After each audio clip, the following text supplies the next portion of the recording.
Evening, everyone. Thank you for joining us. And we're looking forward to some discussions of this Thinking Futures event. Thank you to our host, Thinking Futures, looking at the just transition in Bristol. And a couple of notices before we get going. The door is open for COVID security reasons, so I'm sorry if it is a bit chilly. Do just wave at us if you're absolutely freezing. We're not expecting a fire drill, so if the alarm goes, then please do exit calmly through the fire doors there.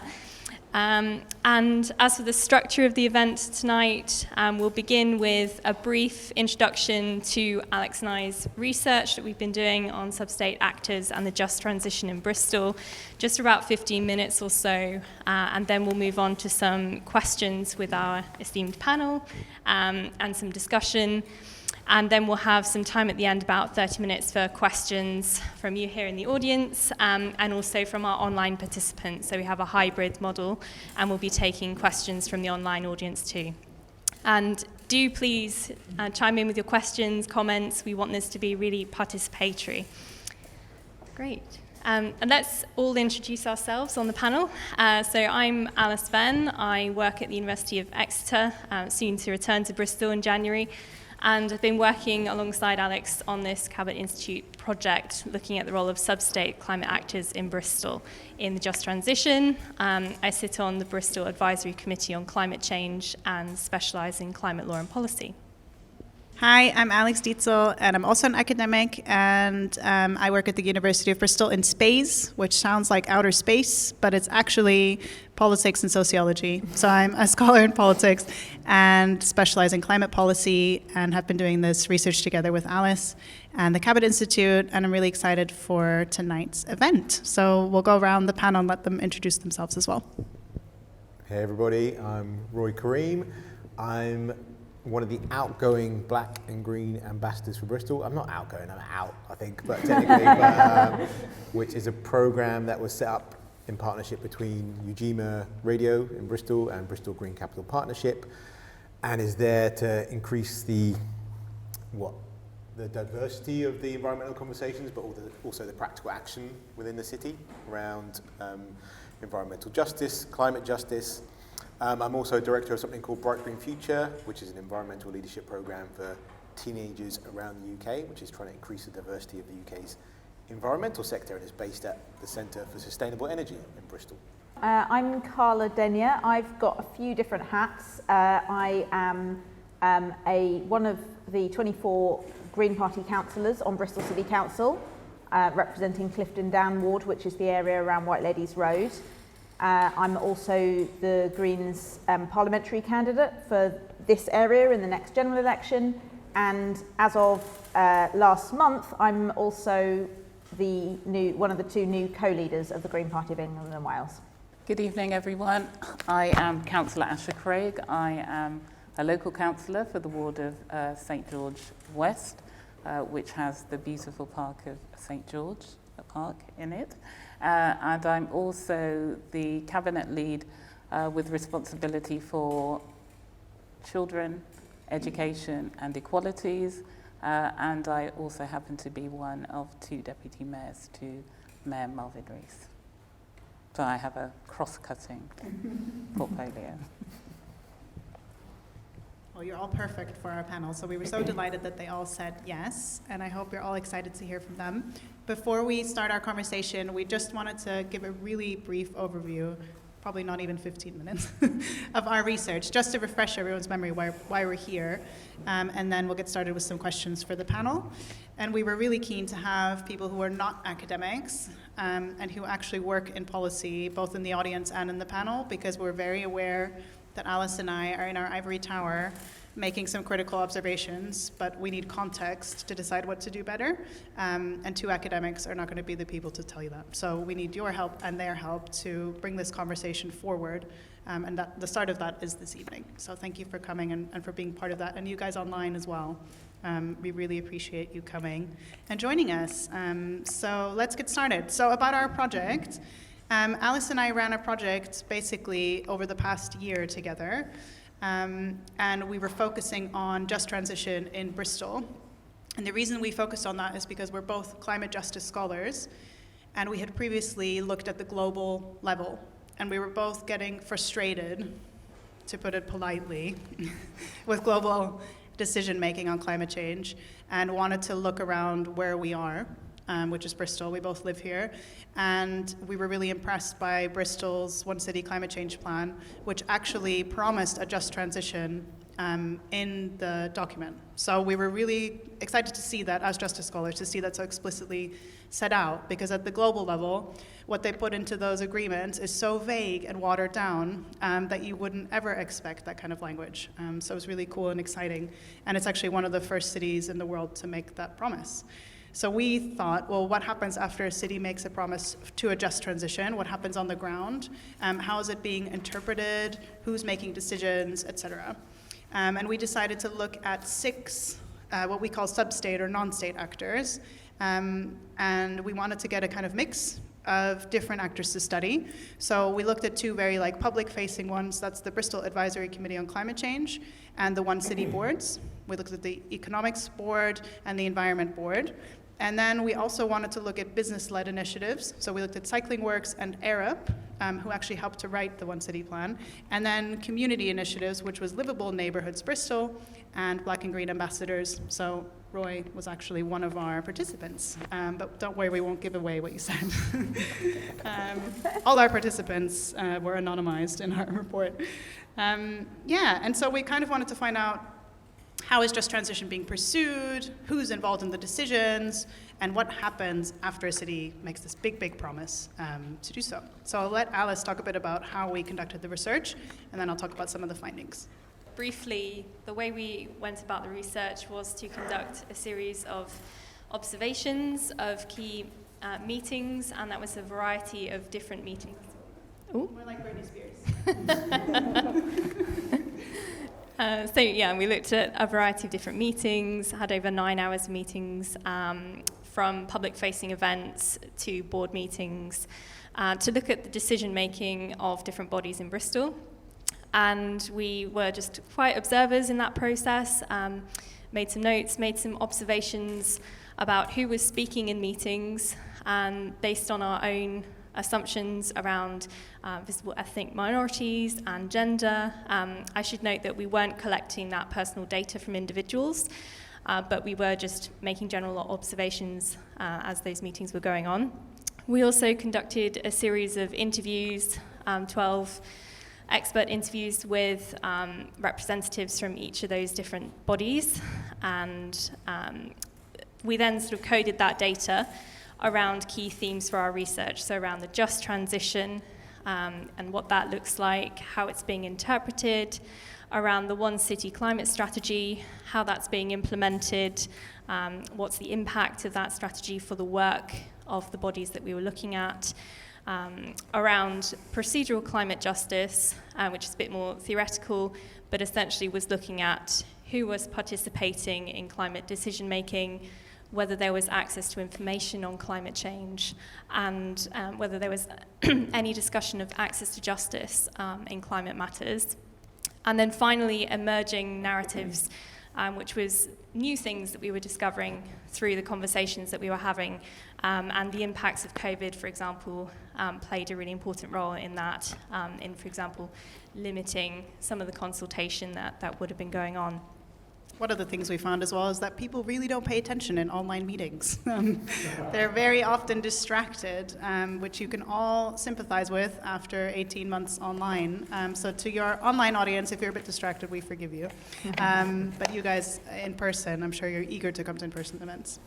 Jokes aside, though, we did make some serious findings as well. Let's start with one really positive one, that Bristol is seen as a leader in this space, and especially by the stakeholders we interviewed, and in some of the meetings we observed as well. It's seen as a kind of radical city that cares about climate change and is really trying to take leadership in terms of responding in what some might call inadequate national action. Okay, so that's a really positive finding.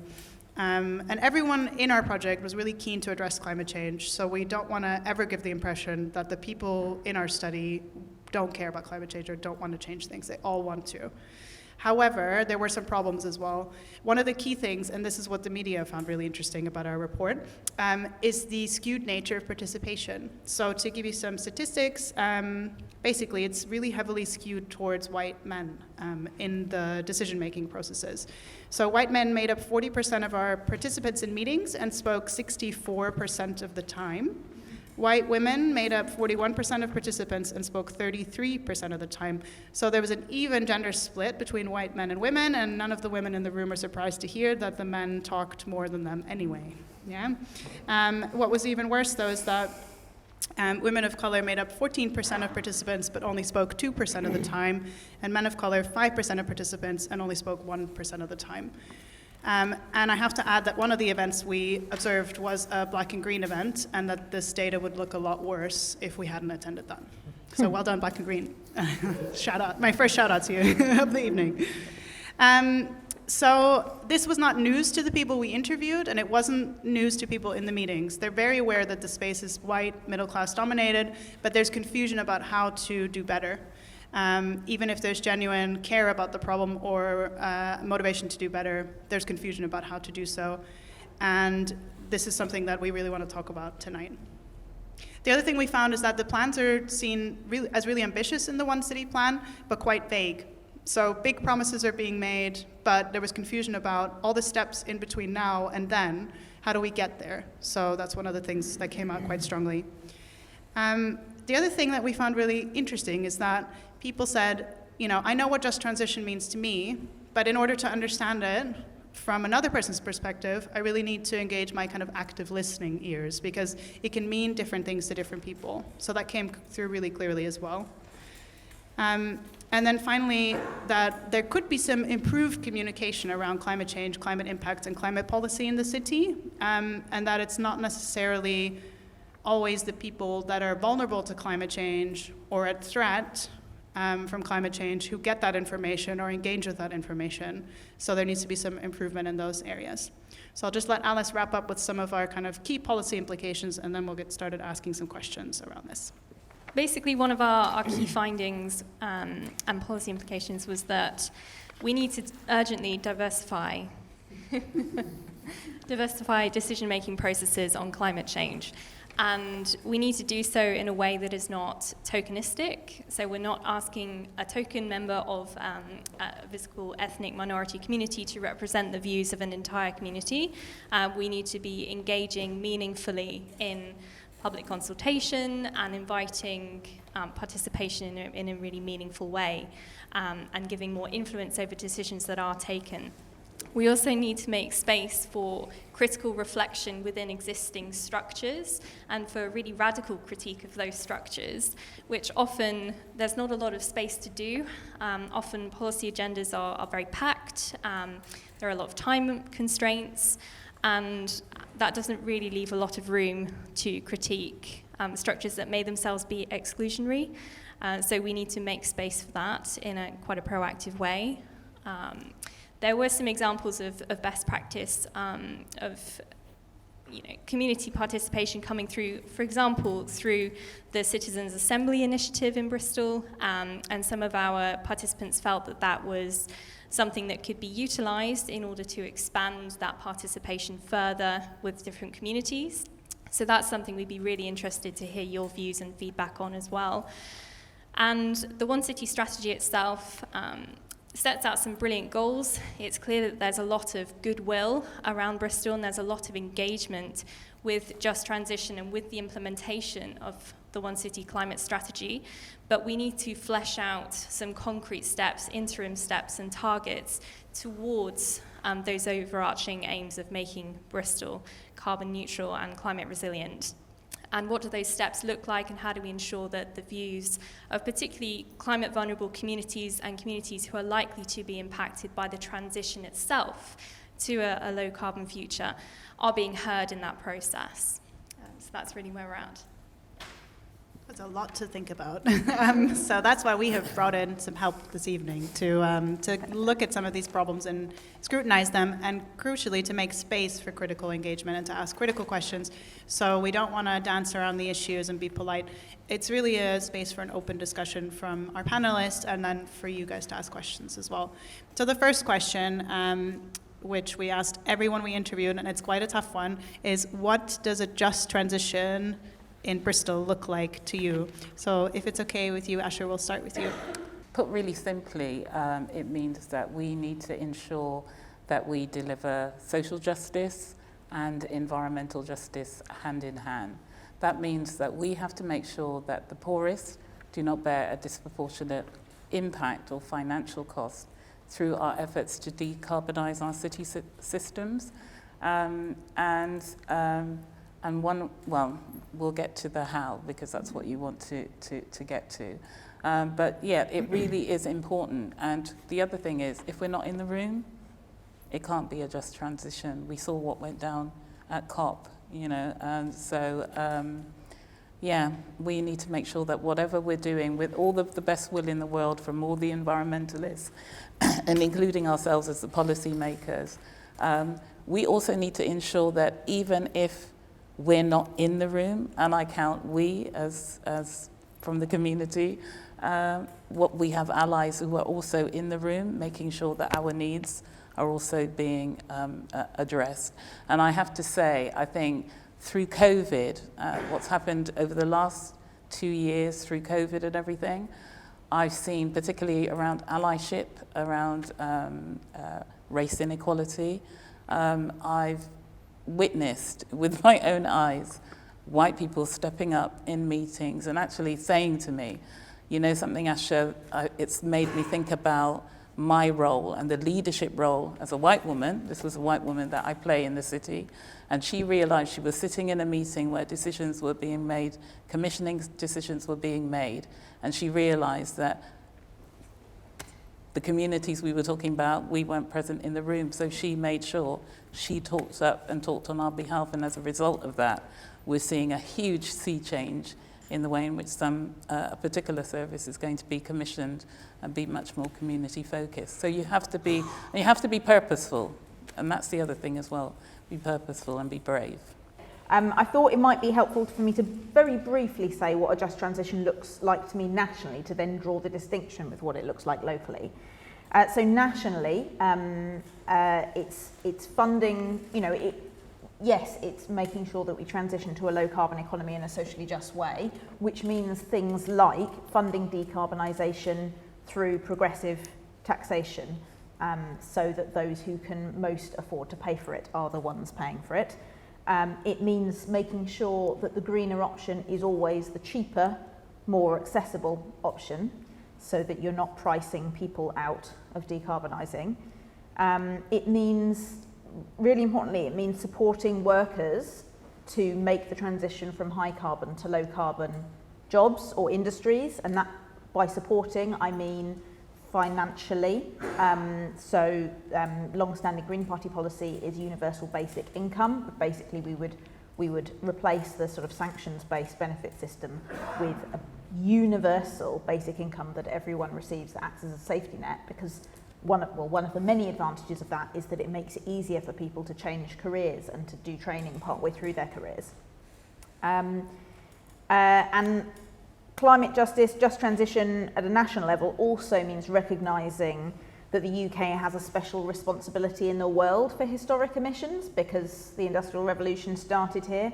We produced more of the emissions than most other countries for most of history, and we exported through colonialism a lot of the extractive practices and the economic system that has got us to the state we're now in. But funnily enough, Bristol City Council cannot change all of those things on its own. So what does it mean locally? I think locally it means the city, you know, developing, offering whatever practical alternatives that release people from dependence on fossil fuels. So that means, yeah, really practical things like insulating homes, and that has to be all homes, you know, social housing, privately rented and owned, and how you do that and who pays will differ from housing type to housing type, but we need to make sure that it's all covered. It means installing new renewable energy, obviously. It means a reliable, affordable public transport system that people, actively choose, rather than, I think, what is for many the current situation in Bristol, where if people can afford to drive, they drive. It means producing more and better locally produced food, so that there are not food deserts or fresh food deserts in the city as there are currently. I don't want to go on, but you get the idea that there are things that Bristol, either as a council or as a wider city and group of communities, can do now, and slightly kind of forecasting questions that I think are going to come. All of this has to be done in a way that gives the people affected by the change and involved in the change a non-tokenistic role in designing what that looks like. Never have I been so grateful to go last in a panel, because I feel I should have a good, succinct answer to this after being Black and Green Ambassador for 12 months. I think on reflection, the last year has made me really reflect about the just transition fundamentally being about equity rather than equality, about how the stories that we tell ourselves, especially around the environmental movement, are nice bedtime stories, but have really disturbing parts to them. And until we sort of, I think, come to terms with that, whether that's financially or technologically, then I think we're probably going to be locked into, and I think this is something, probably a line I've said before, but you can get to a net zero transition and you can have net zero emissions, but everything else stays the same in terms of kind of society levels. And so, a just transition, I think for me, is how do we actually start to confront sort of those things that we don't want to talk about? And I think we'll get into this, but I was speaking to, I think it was a Bristol City Council kind of meeting that the ambassadors were invited to, and they were kind of wanting to bring in or talk about diversity of perspectives in leadership as part of a sort of just transition, which was a great thing. And I was saying, no, that's going to need to be, unless it's uncomfortable, unless it's like deeply uncomfortable, then you're probably not doing the work. And I think for me that's part of the just transition, is sort of confronting that stuff that we don't want to confront. But the thing is how do you get people to that place? And that's what I'm not sure about. And for me, the Black and Green Ambassadors was trying to do that through stories and storytelling. And I think, the amazing ambassadors who are taking this forward, that's part of what they'll be doing in probably a much more creative and better way. And I had a really amazing conversation with Olivia, one of the other ambassadors. We were lucky enough to be invited to go up and speak at COP, and we were up on the train, obviously desperately trying to come up with what we were going to say. And we had this conversation about once you begun that process of commodifying nature and sort of starting to be able to extract it, it was much easier then to be able to commodify people. And how that kind of, how that relates to everything that's just been kind of talked about of, being able to then set the scene for the sort of massive injustice that's then happened over sort of many centuries. And again, I think, that part of the story of kind of how we have framed nature and people has to be part of how we sort of examine this transition. And I think it probably, it's not a one-shot thing. It's like, there'll be other periods of humanity, but this one where we're consciously making quite a shift, like we're consciously sort of doing this. Maybe like the Industrial Revolution, maybe there was a conscious thing happening there about we're going to transform, the entire way we live. But I feel probably it was more of a kind of like we're progressing, and this happens as a natural consequence. Whereas this time it feels like, okay, we're actually sort of trying to do this with our eyes open. So we've actually got a chance to actually put things in place to make it better, and that's where the just transition comes in. and yeah, I'm fearful, but we'll get into that. So that's my rambling just transition.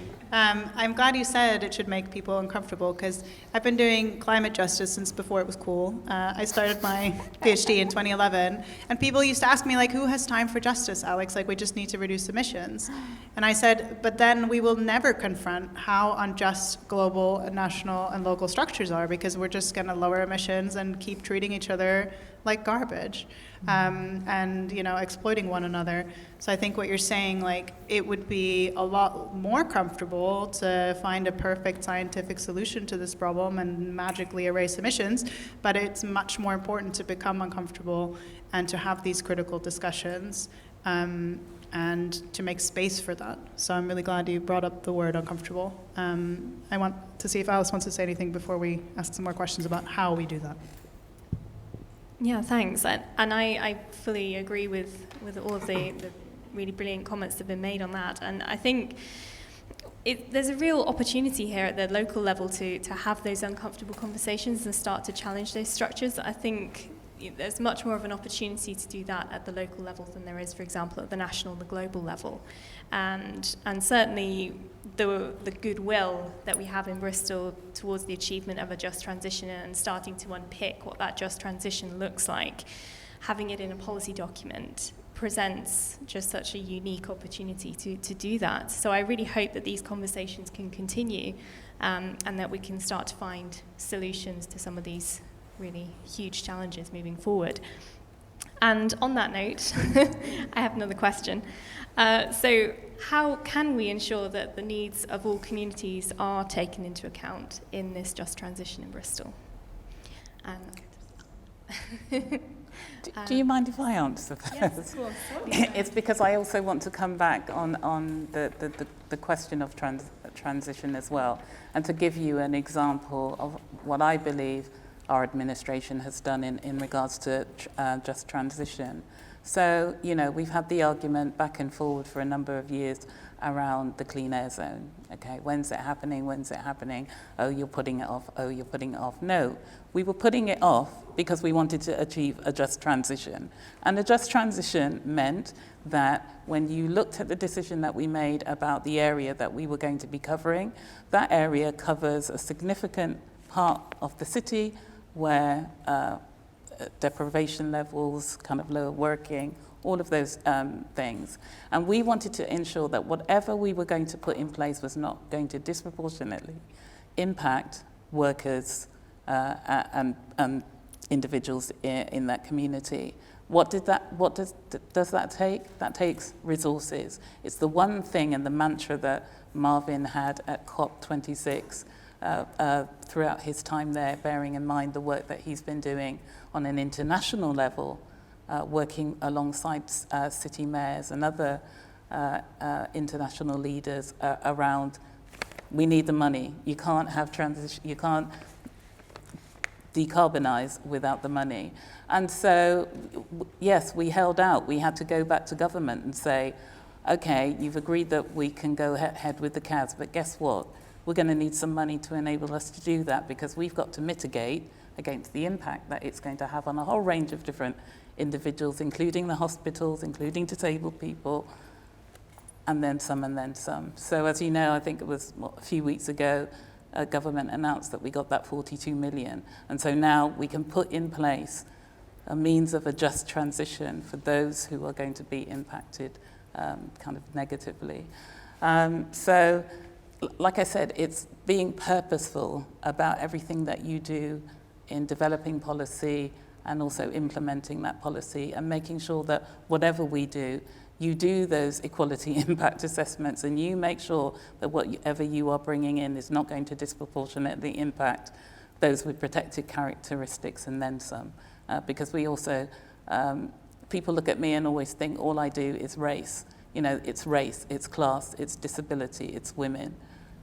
So I just wanted to kind of give that as an example of what you can practically try and do to achieve transition, but that's just that's a small drop in the ocean compared on what we have to do in terms of looking at health inequalities, how we, kind of decarbonize and retrofit all of our homes, The list is endless, but in order for us to achieve that just transition, we also need to ensure that we're having the conversations with those communities as well. Because I was listening as everyone was talking, and I don't know who's listening on YouTube, on Facebook or YouTube, but we also have to speak plain English, okay?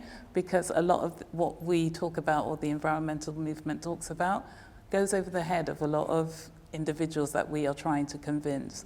You know, when you think back to even the transition around the waste, let's go back to waste, when we had to separate our waste and we had to get used to brown bins, green bins, black bins, or whatever. I am the first to say, I struggled, right? I struggled. But you know something? It took me a while, but the transition was made. And I have to say, I will walk around with plastic in my handbag or in my hand until I can find a bin that I can put it in the right recycling bin. But, you know, it takes time and I think some patience, but we have to do everything that we possibly can to also keep communicating and co-produce. That's another term that people need to think about. Co-produce what we're trying to do around the transition with the communities that are going to be directly impacted. You said that this was going to be critical, so I'm going to be slightly critical. You can be critical. Go and be critical. So a lot of what I was going to say is about co-production as well, so I agree with that principle.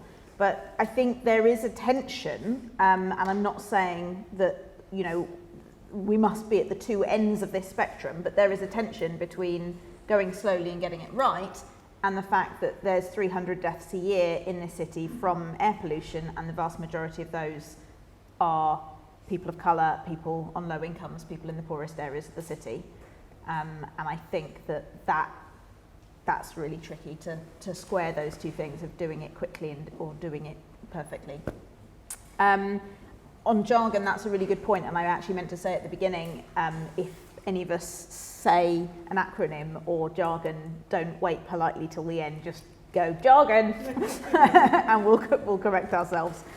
I think the way that we try and do a just transition in this city and ensure that the needs of all communities are taken into account is by organising it in a grassroots way with the people, you know, affected, involved in co-design, co-production. And I am sure that Asha will be coming onto this in one of the later answers, but an example that Bristol started doing on that is citizens' assemblies, which was a result of a motion that my colleague, Green Councillor Paula O'Rourke, proposed and Asha seconded, and then they've been working on together over the last 18 months, and which made some really positive, really quite radical proposals for what Bristol should do. But of course, citizens' assemblies are only impactful if their recommendations are acted on, and so we're now in that period where we see what the council and other bodies in the city do with those recommendations.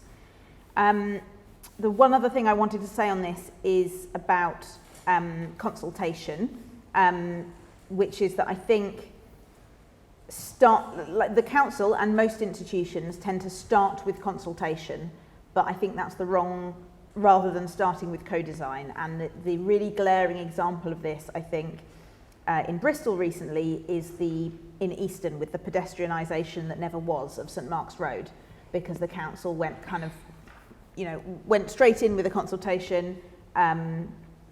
And, you know, there's not blame attached to that comment because I didn't see it coming until it had happened either, but it rubbed a lot of people up the wrong way from the off, and then there was no recovering from it really. And my colleague Barry, who's one of the councillors for that ward now, has pointed out that, yeah, if we want inclusive decision making, then we need structures that enable that, and consultations are quite inherently exclusive because they're written by professionals, often in quite exclusive language despite their best efforts. They're often online, and so on and so on.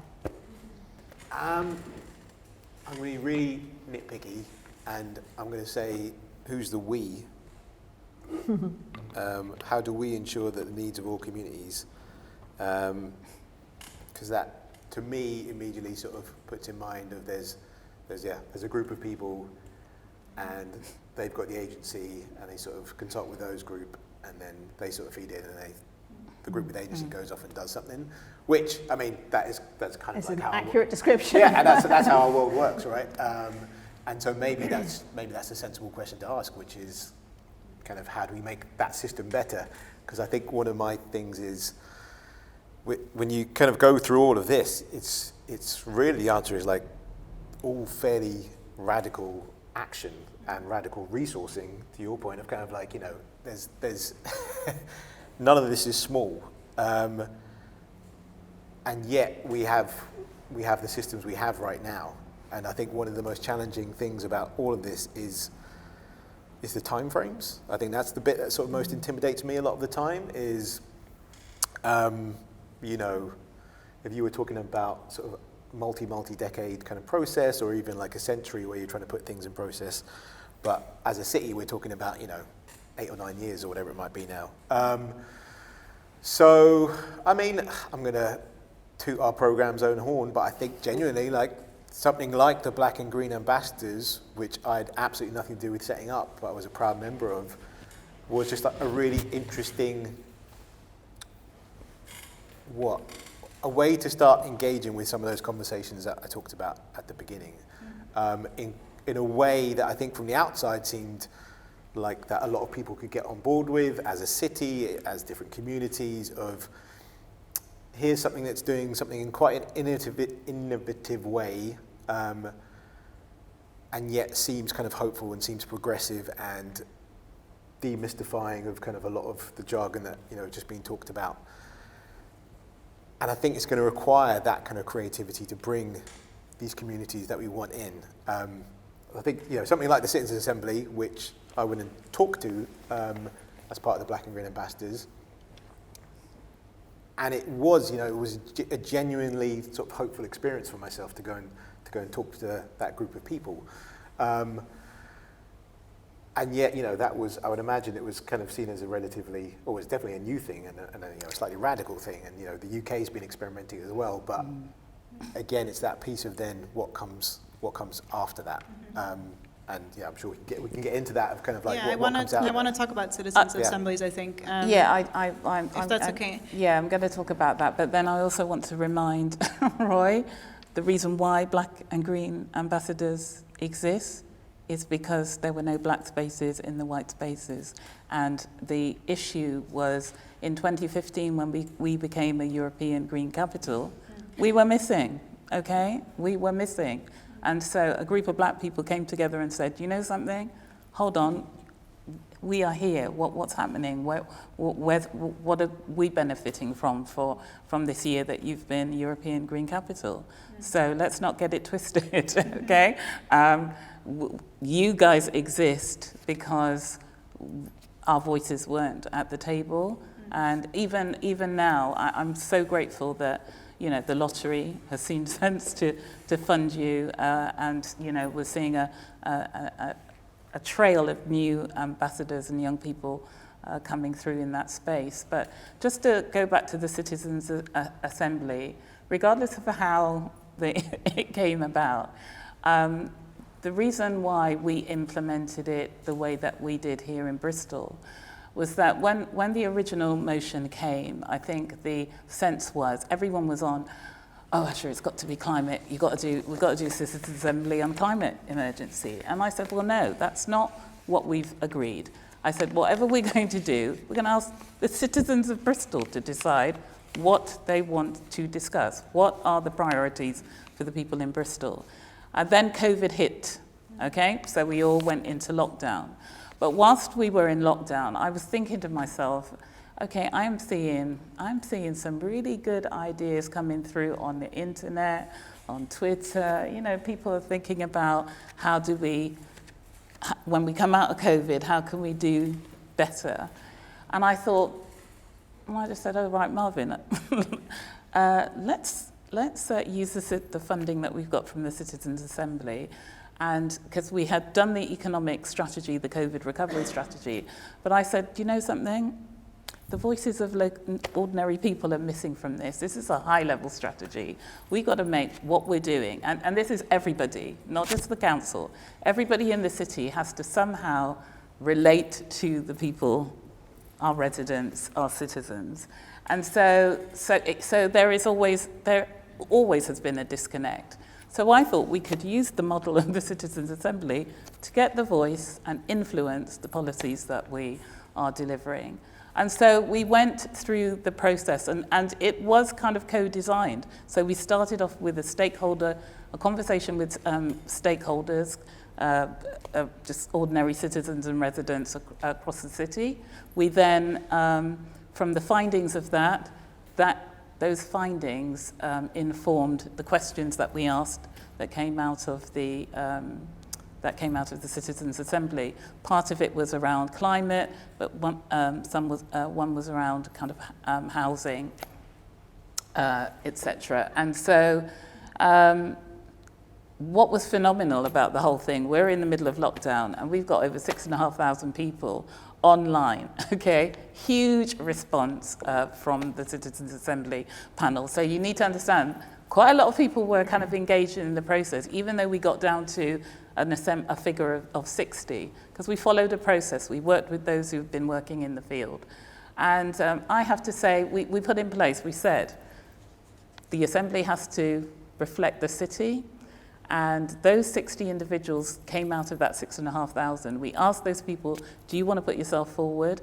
And we had some set criteria about what we wanted to see, how it needed to be reflected, geography, age, the whole shebang. And we got 60 amazing people, and I have to admit, some people doubted the process. I had no doubt in the process, but some people still doubt the process, because they're saying, well, we're elected officials, we're the ones who've been elected, why have you got a Citizens' Assembly?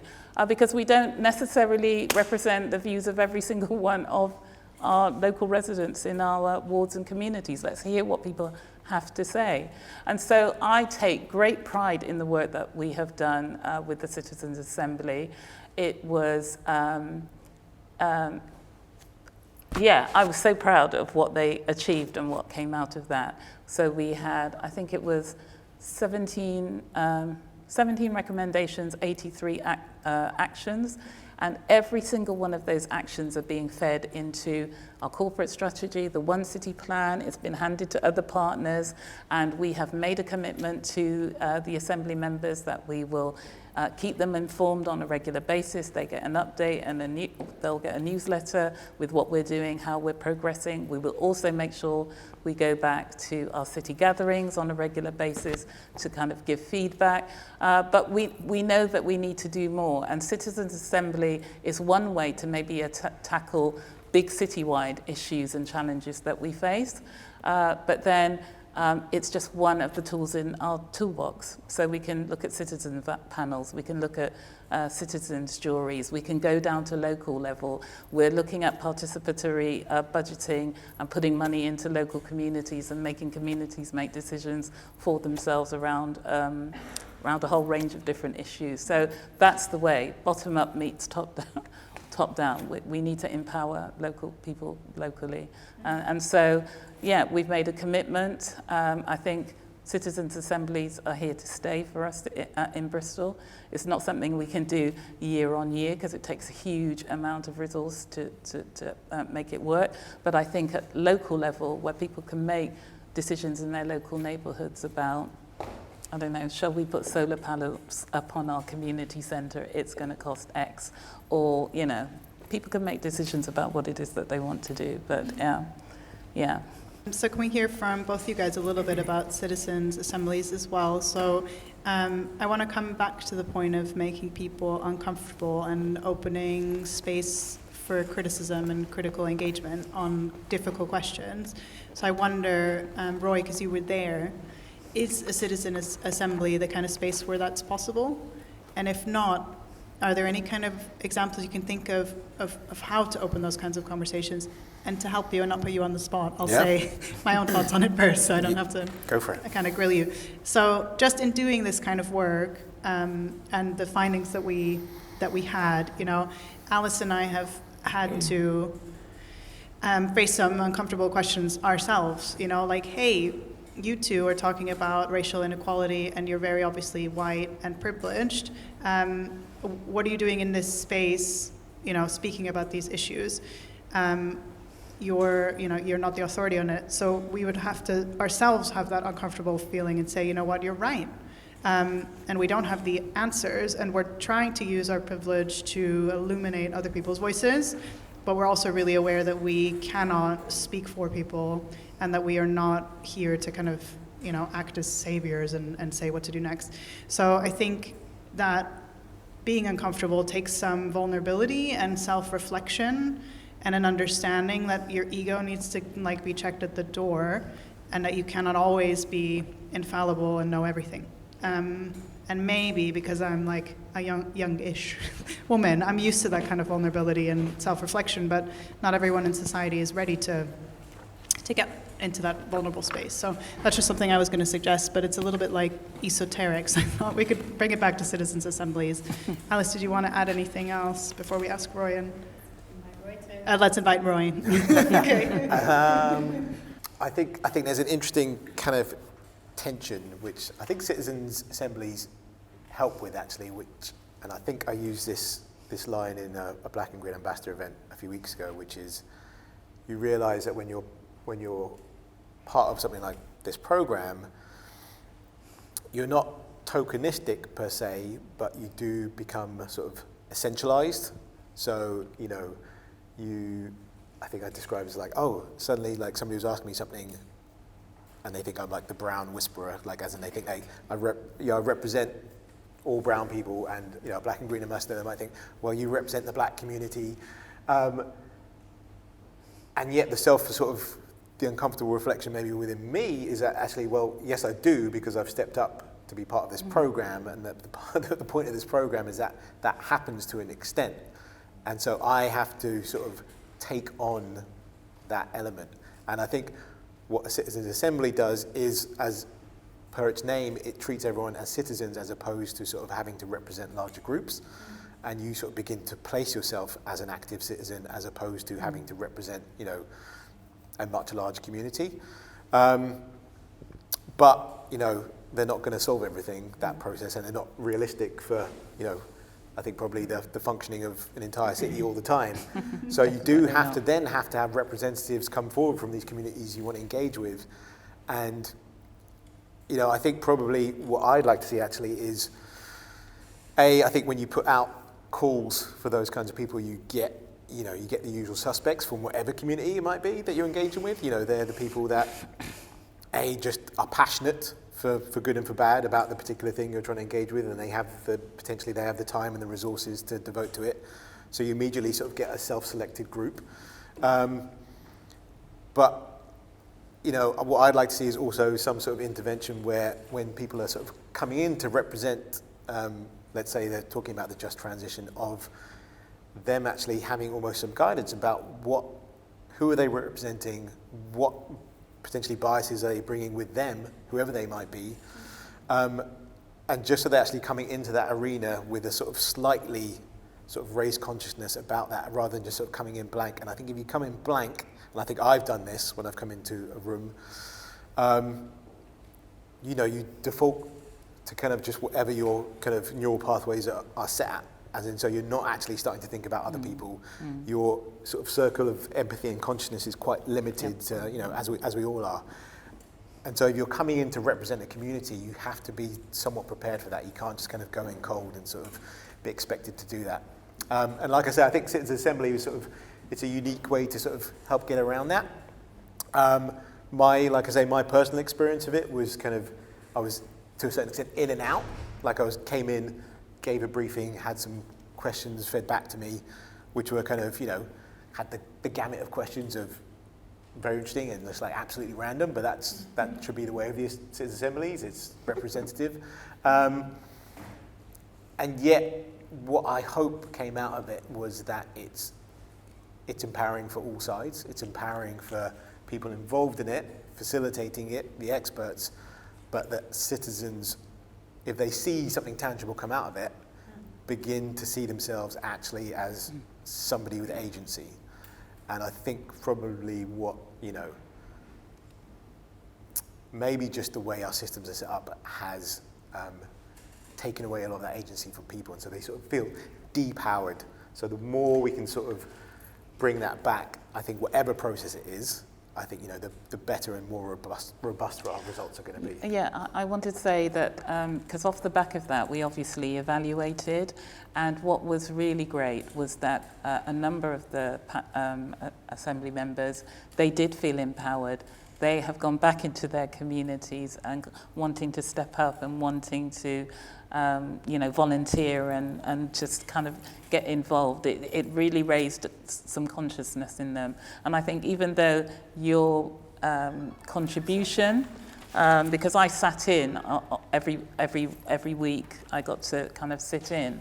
And so we had to do a series of presentations and even organising presentations. So people didn't feel that it was being slanted in a particular way, or, it's the council just putting in their mates. No, we got black and green ambassadors. We've got energy experts. We got people from the University of Bristol and UWE and others, and to talk about climate from the different perspectives, it was a really, really positive experience for them all. And I look forward to bringing them back together again so that we talk about how it's gone and how they're progressing, but also to explain to them how what we're doing with the actions and the recommendations that, because that's the one thing I wasn't prepared to do. We were not going to produce a document that was going to go on a shelf. We were going to take that and, show people in Bristol that we walk our talk. Yeah, I agree with, I think, most, if not all, of what's been said. Citizens' assemblies definitely aren't a replacement for representative democracy, but they can add a lot. And I think where they add the most is where there is a really sticky situation where politicians, frankly, might not have the courage to make a difficult decision and need to see that there is public appetite for it. And climate is absolutely one of those areas. I've been citing this research till I'm blue in the face, but there was a bit of research that came out a few weeks ago from Demos that was the largest survey of public opinion on climate policies that this country's ever had. 22,000 people. It was a representative sample, and they ranked different climate policies, having had a reasonable amount of detail about them. It wasn't just like a couple of words on a list, and it was remarkably bold. So the most popular policy with 94% support was a carbon tax, even though people knew that would mean that some products and services would be more expensive. And this caught my eye because carbon tax is Green Party policy and was one of the things that we'd already gone into COP banging on about at every opportunity. So it's really useful for all campaigners to be able to point at that research, because I think a lot of politicians think that the public aren't there yet and think that they have to go slowly because the public won't support bold action, but actually they will. And it's not just that carbon tax at the top. There was also frequent flyer levy, a campaign to encourage people to eat less meat and dairy. That was up there somewhere in the high 70s or low 80% support, which is frankly astonishing. I mean, that wouldn't have happened a few years ago. And it was all really bold stuff. So that's really positive. And I think that citizens' assemblies can help demonstrate that at a local level or a national level, and can help councils to work out the detail of not just do you support this policy, yes or no, but and how do we do it. I think they're really and that was the great thing about the Assembly. They told us how to do it. And some of it it was already in motion. So for me, it was kind of affirmation that we were kind of on the right track with some of the things that they wanted. So, for example, having, a hub, the Climate Action Hub that we now have in place, and you can go online and you can, that's what they were saying. We want somewhere to go to get some information and learn about, this whole agenda. So, Can I ask a quick question? So what you were saying about, you know, perhaps the people coming into this needed a bit of briefing to sort of remind them if they're representing somebody else or just being themselves. Did they get something like that? How do you mean? Well, they were by the sortition process, as it's called, the organisation that managed that process for us. Did some kind of pre-training to let them understand what their role was, but they were there as themselves. They weren't. Yeah, they're not there to represent anybody. No. They were there with their own views and their own minds.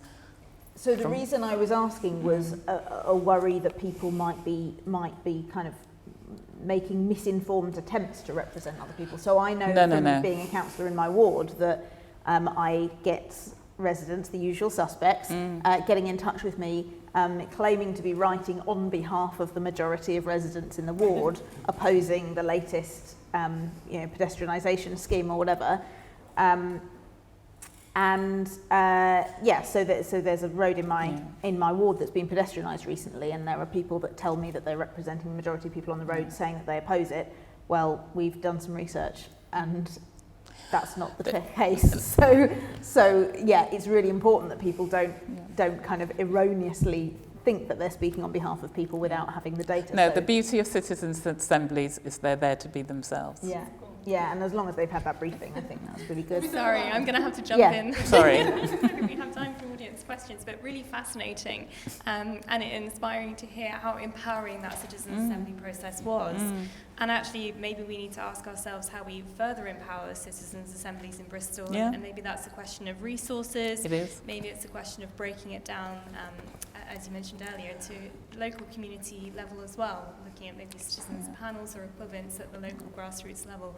So as I said before, we're actually having the conversation now. So Councillor Ellie King, who now leads on communities, public health, together with Councillor O'Rourke and other councillors, looking at participatory budgeting and how we can use some of our resources to give to the community so that they can do their own branded decision making. Brilliant, that's great to hear. Yeah. One final question, we have time for one final question for the panel. Before the audience. Before the audience, of course. Oh, okay. Final question from us is how do we hold decision makers to account for the policies on climate? How do we ensure that accountability is in place? Because perhaps even if there is participation, perhaps there is at least perceived to be a gap in terms of accountability. So how do we start to square that? So we've got two decision makers here, and then somebody who's been trying to get involved in decision making. So let's start with Roy this time, because he's always going last. Okay. And then Carla, and then Asher. Okay. Okay. Yeah, mine might be quick because I think I don't know. How do we? Yeah. I guess not what we're doing at the moment is probably my answer. In terms of, I think there is. I'm going to do a thing where I represent other people that I don't know if it's true or not, but I think there is a sense that piece is broken, and therefore you don't have that feedback. Right, in nature you have these lovely feedback loops where you can try something, and if it's working, you get that feedback. If it's not working, you go, right, we'll change it. And that piece in the political system, I think, seems to be, it's either not there or it doesn't function particularly well. And so people then, I think, have a tendency to become disengaged. And then I think once that sort of accretes over time, you sort of get layers and layers, and it's much harder to then sort of drill down, and then you have to do a lot of work at this point to then sort of do the re-engagement. And so I think that's almost like the not to just bang on about citizens' assemblies, but that's the sort of, I guess it's the danger, and obviously you've just spoken about sort of going back to the citizens who were involved. And I think, unless that's done in a really tangible way, you actually then take two steps backwards, because then people were like, well, I gave my time and I gave my effort and nothing's changed, and I can see that. And I think, we might think people are sort of completely switched off from the political process, but they see what's happening in their local community And if they're involved in something and said, well, we all agreed as a community that this is the thing that should happen, and it's gone nowhere and nothing's happened. And there might be very good reasons. There might be like there's just like no central government money, so we couldn't do it. But even if that's the reason, there has to be that sort of feedback in order for people to feel there is accountability, I think. Okay. How you do that, I have no idea, so I'm going to pass the mic on. No pressure. Yeah, I mean, it is a major challenge, and there isn't an easy answer, or it would be happening. So it's not a stupid answer at all. I mean, obviously, this is something that I live and breathe every day. So I should say, first of all, you called me a decision maker. I sort of am, but not in the same way that Asha is, because Asha is deputy mayor, member of the cabinet, part of the administration. Because of the electoral system that we have in Bristol, especially with the directly elected mayor, I'm with the Green Party. We're not part of the administration. We have no seats on the cabinet. We have no control of any budgets on the council. And the only decisions that we get to make are as one of 70 councillors plus the mayor voting in full council meetings, and even those votes aren't binding. The mayor and cabinet can choose not to enact any of the votes that happen in full council if they don't want to. The only thing that's binding is the budget vote once per year. So, yeah, I don't actually feel like a decision maker most of the time. The role of the 24 Green councillors on Bristol City Council is as the official opposition, as we don't have a place in the administration. So to de-jargonise that, we are effectively in the equivalent position as where like Labour and the SNP and the Greens and the Lib Dems are at a national level. We're not part of the government, but we're in the room trying to kind of, put forward motions, make amendments, push things in the right direction as much as we can, hold to account. And part of our role on the council is that the council has scrutiny committees, and those have representatives from the party that are part of the administration and all of the others in proportion to how many seats we have. And those are the official kind of legally required parts of the council whose job is to scrutinise, which has a very technical local government definition, but basically look at in detail, make suggestions for improvements to what the administration are doing. So that's what we try to do, but it can be quite difficult sometimes, because sometimes the cabinet only publishes what they're going to be doing a fairly short time before they do it, so we don't have time to look at things in detail. And yeah, the council are doing some great things, like the council for years has owned wind turbines, and that's quite rare that councils actually own renewable energy infrastructure themselves. And the Citizens' Assembly has been great, and there's been some other good stuff. But there's also been some low-hanging fruit that Bristol City Council hasn't taken the opportunity to do at the moment. One of the ones that I've been involved in campaigning on is moving Bristol City Council staff's pensions out of fossil fuels. So that would be quite a sort of administratively simple thing to do. Lots of other organisations have already done that. The main union representing council workers backs it, and as Greens we've proposed it 3 times in the council chamber, but unfortunately it hasn't happened yet. And so there's a few things like that as the official opposition we're doing our best to keep pushing on. And yeah, that gives you a flavour. I could go on all day, but you get the idea. So you've heard about the kind of political holding to account through scrutiny. I think when we're talking about, if I go back to what we were talking about, the One City Climate Action Strategy, etc., I think we now need to be extremely transparent in the way in which we are going to take action on that plan.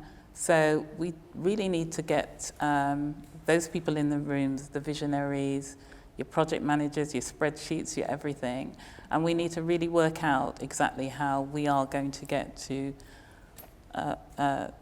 zero carbon emissions by 2030. I mean, some of that work is already happening, but we need to make it very transparent. So again, one of the things that we need to do is we have our city gatherings, we have the climate board, I think we're restructuring those as we speak, in terms of making them much more inclusive because that is an issue. We've actually just done an exercise where we've done an equality look, asked everybody to check themselves at the door, and we're like, okay, we need to change this up a bit. I mean, I've taken a decision, and I haven't even told anybody, but I met this amazing young woman who works who created an amazing food equality, poverty project during COVID. And I was just blown away by her, and I thought, you need to be sitting in the room with me. I'm going to make you my, I'm like, I need you to be the co-chair with me on something. I walk my talk. I am really, I will put my trust in young people. I did the mock COP event the other week. I spoke to some year 5s and 6 yesterday. They blew me off my feet. I'm just like, okay, where do you guys come from? They know more about climate emergency and COP and everything that's happening than most of us adults in this room. But we have to find a way to be, as I said, very transparent. So we need to make sure that whatever we say we're going to be doing, everybody can hold us to account. It's accessible, that people can get access to that. Put it up on our website. We've got the Bristol One City website where the plan sits at this moment in time, so we can have all of the data and all of those actions. And then also take time to go out and talk to the communities, because as I keep saying, we've got a high-level strategy here, but it's how we make it real for people. People want to know. They always say to me, so what can I do? What can I do, Usher? And I'm like, well, some of it you're already doing, but that's what people want. Break it down for us. What is it that we need to do ourselves personally, take personal responsibility, and then make their contribution towards climate action. But yeah, I'm all for transparency. I have no problem with transparency. Thanks, everybody. So I think we should take it's 8:15. So could we take 20 minutes? Can you guys say 5 minutes longer to make sure we have 20 minutes? We for the started audience? late, so that's fine. Yeah. Okay, Yeah. cool. Just checking with the panel. Thank you. Yeah, Okay, that's so fine. 20 minutes for you guys to have some space. Are there any online questions? So just in case you couldn't hear, the questions around contradictory decisions, so like declaring a climate emergency and talking about airport expansion, or hosting events which have to do with eating animals when we know that production around eating meat is a really high emitting activity. So if you guys don't mind, I might take a couple from the live, Yeah. sorry, everyone's live, the in-person audience as well. Still getting my head around the hybrid lingo. So does anybody want to ask anything who's in the room and would like to raise their hands? So the question for those who couldn't hear it is on housing, specifically on insulation. How do we get people who rent accommodation from landlords to get the landlords to insulate their homes? That's what we want to ask about. Great. And are there any women who want to ask a question? Just because sometimes when you ask, only men raise their hands. Thank you. Great. So there's a need for speed with climate change, quick decisions, which could make some room for mistakes to happen. So how do we deal with that? And also, how do you square the right decision and the fast decision? So we've got a few different questions. We have housing and insulation, quick decision-making, but good decision-making, mistakes, and then these questions around contradictory. Can I get you in the next wave of questions? Otherwise, we might confuse the panel. So who would like to go first? And I'm not the housing expert, so you're going to have to forgive me, and maybe we can come back and respond to that. But so what you're saying is, how can we encourage landlords to make sure that they're renting property that is better insulated? That's what you're saying. I'm not sure whether or not that's something that could be done through the policies that we have. So we do have policies around landlords who are renting policies. We have put in place a number of kind of zoning areas for landlords to make sure that they don't rent kind of poor quality housing, and we will take them to task on that. Whether or not we could strengthen that policy that we currently have for landlords in terms of better insulation, and looking at that, that's something I'd have to take back to my colleague, Councillor Renard, to find out whether or not that's something that's a goer. But I think it sits outside, because that's legislation that also comes from central government. So we're limited in what we can do, but something that we could explore most definitely, because if we can hold them to task for the way in which they rent poor quality property, and as you know, we take them to court, and we can fine them serious money. I'm sure we could do something similar around that. So that's an interesting point to take away with and think about. Thanks. Not my area of expertise, but I believe is it the minimum energy efficiency standards? Yeah, the one. Yeah, that's it. The That's MEES, it. which, in theory, landlords are now having to sort of respond to and have a minimum level of, essentially energy efficiency within whatever they rent out. And, I think that's progress, but I think, and CSE, where I work, is doing a lot of work with those landlords and how do they get up to spec and kind of what do they need to do. Absolutely. Obviously, landlords are sometimes reluctant to invest in the properties they're renting out. Not trying to make out they're all bad people, but it's just like an upfront cost that they have to deal with. And yet the issue of fuel poverty in the city of Bristol is pretty extreme. I mean, it's extreme around all areas of the UK, but focusing on sort of our community here, as many cities do, we have old housing stock which is badly insulated, and it's going to require a massive shift to try and make that. I think the stat, and I'm going to get this wrong, but the vast majority of our housing stock will still be there in 50 years, basically. So we've got to deal with what we've got right now.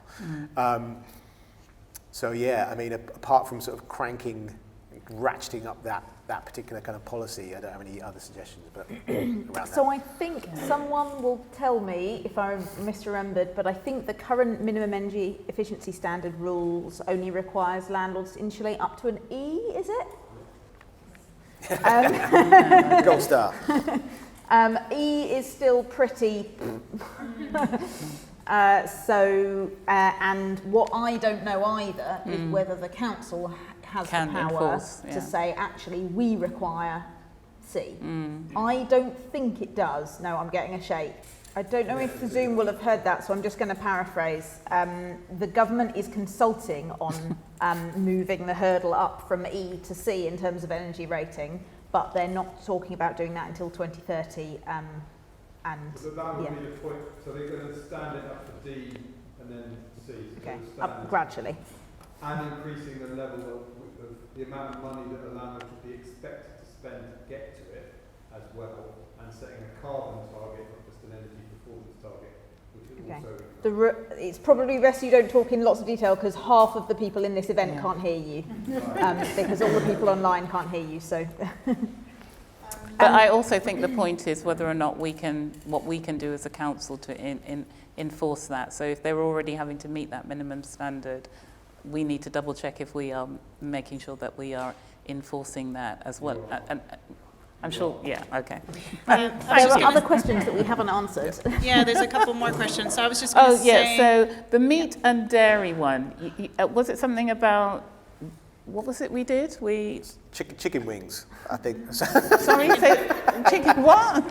I didn't kind of get that. I was meat and dairy. You said something about... I think there was an event that maybe had council support that was about chicken wings. That's all I got. You know something? I'm not even going to comment because I don't know nothing about it. But my point is, I think the point that I want to make is, so I don't know what this event was. And I hear what you're saying, but you have a view, and then there are the meat eaters' views in the city. And I don't think we've got to a place yet as a council to decide whether or not we're going to turn down certain events. Well, there are certain events that we definitely won't touch, but I don't think we've got to the stage where we've put out a policy that says, sorry, we're not going to have any meat and dairy events in the city. I don't think we've got there yet. So it's interesting to think about, though, because universities, for example, sorry, have banned. It's universities as an example. Like some have banned all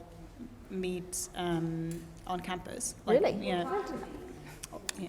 Or types of meats like no dark meat and things like that. But it's just I don't think we've got to the stage where we're going to kind of ban, because swings and roundabouts, how many things are we going to ban or not ban? I think it's something that we have to consider we will take a considered approach to all of these things. I mean, look at the advertising policy that we brought in about fast food and etc. So it's the speed, it's the speed issue. It's kind of like some things we can do quickly, some things take a little bit longer. Thank you. How about you? Just one more comment and then we'll get some more questions. I don't know anything about the Chicken Wings event, so I mean, I'm a vegan, so I agree that it's important that as a society we reduce our meat dairy intake. I think I agree that probably the way to do that isn't banning things. However, if it was a council licence thing or it was in a council building, then the council can set policies about, like, maybe not serving any meat at all, but it sounds like this was a very, like, promoting meat eating and celebrating it as a so there's a difference between serving and, like, bigging up, maybe, that the council I'm could sure have we considered. weren't bigging but up. I don't know any of the details. On the example that I do know more about, which is the conflict between declaring a climate emergency and supporting airport expansion, yes, I agree with the point behind that question. That's been something I've been working on a lot over the last few years. In the council meeting that voted on my climate emergency motion in 2018, the mayor also spoke explicitly in favour of Bristol Airport expansion earlier in that same meeting, and has done frequently since. We've pushed and pushed on that. There was a Green Councillor group motion that went to full council about just under a year ago, which asked the council to vote to have an official position of being against airport expansion, saying that it's incompatible with acting on the climate emergency, and that motion passed, but with some slightly watered down wording, and I think it's fair to say that the mayor's position on the airport has still been somewhat unclear. But one of the things that I did is organise a big open letter that was signed by 20% of all councillors in the West of England region, which I then took to the planning inquiry for the airport to show that the position of opposing airport expansion has a really substantial mandate, with 20% of elected representatives standing against it. So yeah, those of us that do recognise that there's a conflict there have done our best to raise those voices. Great, thank you. Can we take some more questions? Can we start with the online audience? Thank you. So I have a couple of questions. One is around our individual actions versus policy making. Are we going to ban single-use coffee cups with plastic lids that some people seem to be addicted to? We already have in Bristol, Bristol City Council, before we went into lockdown, we'd already banned we'd done that already. Quite a lot. We even took out our, we even took out our water, our water, dispensers and all of that, so yeah. Brilliant, thank you. So that's only in council buildings, that's not in the whole city. For those listening online, the question relates to how do we change the narrative around the misconception that ethnic minorities and those from working class backgrounds aren't interested in environmentalism, and how do we showcase examples of good practice, essentially. And I was going to say, that's why there is an issue about the lack of the voices, black faces in these white spaces, because you have to, my parents came from Jamaica, okay? They came from the land, okay? They know, like, Africa, Asia, our foreparents. So everybody somehow assumes that in our community, we haven't got any interest in climate. So some of my friends' parents, they've still got their allotments from when they came here in the 1950s, 60s and providing. So, and we also have to remember that lots of people praise all of these kind of climate activists. But let me tell you, there were a lot of Black and Native American activists who were talking 20, 30, 40 years ago on this issue. No one wasn't taking any notice of them. But when a white person speaks, people sit up and take notice. So that's the other thing that you have to remember. And also, I'm not somebody who necessarily will kind of lord after any one particular individual. I have looked at, I sent somebody a text the other day of an African woman who was really hot in the climate movement and had so much to say, but you guys have ignored her. You guys ignore that these people, that those who have gone before, and somehow, yeah, their voices have been lost. But yeah, I will absolutely say that within our communities, I mean, my partner's turned my back garden into an allotment. I'm really upset because I don't have any more flowers, but you know something? It comes natural to him because he was born in Jamaica and that's what he does. So that's why I keep saying, I don't know why these people think that we don't do climate, because we do climate. Yeah, it was one of our findings actually, and came out of one of the conversations we had in our interviews, that these harmful narratives actually do more work to keep existing power structures and diminish people's roles in society. And actually they're part of a greater systemic injustice. Absolutely. To say they don't have the time or they don't care is actually super patronizing, untrue, and just ignites or like makes stronger those inequalities between people that already exist. Absolutely. So we're coming towards the end of our time together. So I wanted to ask whether you three had any final thoughts you wanted to share, because I know we didn't get through all of our questions, and it's, you know, we could be here for hours, but is there any final things you wanted to say? And maybe Alice and I could start. I just want to say it's been really amazing as academics to have people understand in the first place our research and think it's interesting and engage with it so much. So for you guys online and in the audience, and for anyone, you know, who's been interested in our work, thank you so much. And this is not the end of our research into Bristol, and you know, we aim to do things better and to contribute to the city and not just be in our ivory tower. So thanks for helping us do that tonight, and I'm really inspired to keep going with it. Thank you. Yeah, absolutely. And we really want to continue these conversations. So do, you know, participate in citizens' initiatives and talk to us, support the Black and Green Ambassador Programme. They're doing fantastic work, and get involved in, there are so many community initiatives, fantastic community initiatives around Bristol that are taking that grassroots climate action and making that action more inclusive. So how do we showcase that, and how do we spotlight that moving forward, I think is really important for us, isn't it? I'll just say that if you're interested in the Black and Green Ambassadors, afterwards, don't come up to me. Go up to the 4 ambassadors that are actually here, because they're the ones who'll actually be doing this stuff over the next year. So yeah, go grab those people. I thought I just wanted to pick up on the last question there, not to go into it in any great detail, but yeah, I completely agree, and that's the thing that annoys me as well, that it's really important for any organisations or institutions to acknowledge that on average per person carbon emissions correlates with income.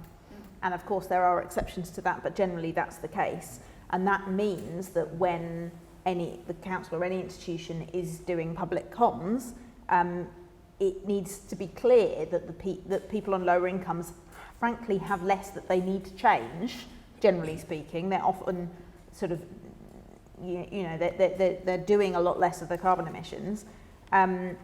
And I don't think the council does always get it right in terms of communicating that. And an example of that is around the clean air zone and the debate that we had a couple of weeks ago about workplace parking levy, which was framed by some as a tax on the poor. And yes, we do need to have a redistributive element to both of those to make sure that those on low incomes that have to drive because they're, say, tradespeople or whatever, that they don't pay for that unfairly. But we have to recognise that the poorest in the city don't have a car at all. And so initiatives that make it slightly harder for people to drive and use that money to fund improvements in public transport is a redistributive policy that benefits the poorest in society. And I think the council could do more to shout about that. I could come back on this one actually, because we've had a conversation with Nottingham Council, and they've told us we would have been mad to have done that before we've even put in place a climate our clean air zone. How can you bring in a workplace parking levy before we even know what the impact of CAS is going to be? Once we've seen how CAS rolls out, maybe that's something that we can look at. We've never said that we're against workplace parking levies. It's this thing about we want to go quicker and faster. Well, actually, we could fall over ourselves and get it fundamentally wrong. So some things do have to be sequenced. But one of the things I do want to say is I'm really proud of the fact that without any apology that our administration strives to be as inclusive as we can be. We know that more needs to be done. And so as far as I'm concerned, one of the challenges that we have is that we have to make sure that